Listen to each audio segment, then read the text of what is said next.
Tell me why you volunteered to be on the NALP board. I wanted to be able to help people and serve as a resource to people in the way that people had helped me, because I had come from a completely different arena. I had no experience in career services and no particular experience in counseling for judicial clerkships, except having served as a law clerk myself.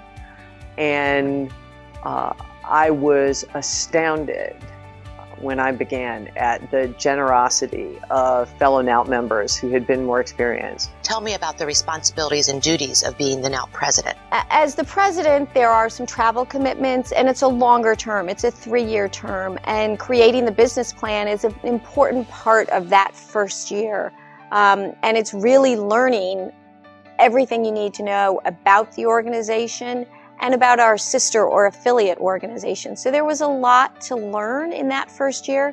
The second year as president is a great opportunity to put your leadership skills to work and really run board meetings and facilitate conversation and make sure everybody at the table has a voice. And by that extension, every member has a voice. So that's really the important part.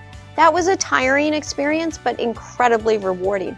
The immediate past president year is a terrific year, and a great sort of wrap up to 3 years of service. Tell me about the responsibilities and duties of being the vice president.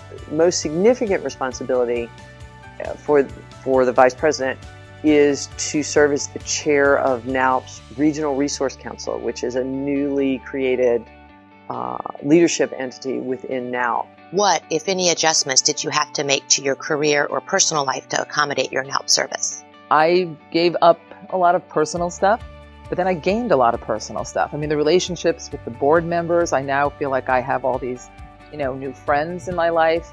And what I try to do is actually try to tag on some personal, visit with my family or friends. When we were doing NALP board meetings, I tag on an extra day here and there. I would also sometimes get in a little bit earlier and kind of just center myself so that I would leave my firm job behind and I'd get focused on what I needed to do during those board meetings. But it was exciting, and I met lots of interesting people, and we addressed lots of different topics.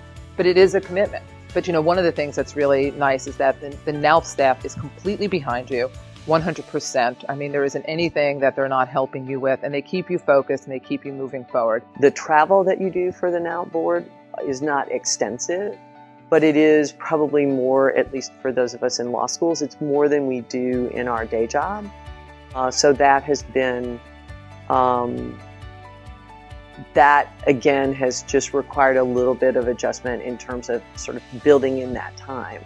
The great thing about NALP is that you know your responsibilities or your travel commitments so far in advance that it makes it so much easier. When you were an officer, what projects did you work on with the NALP staff? When I look back on my year as NALP president, the accomplishment that I valued the most was the addition of PS LawNet, now PSJD, to NALP's stable of products. We introduced the Diversity Summit when I was president, and that was really exciting to have a first conference that showcased diversity, something that's important to all of us, and the NALP members the NALP staff stepped up and really made that happen.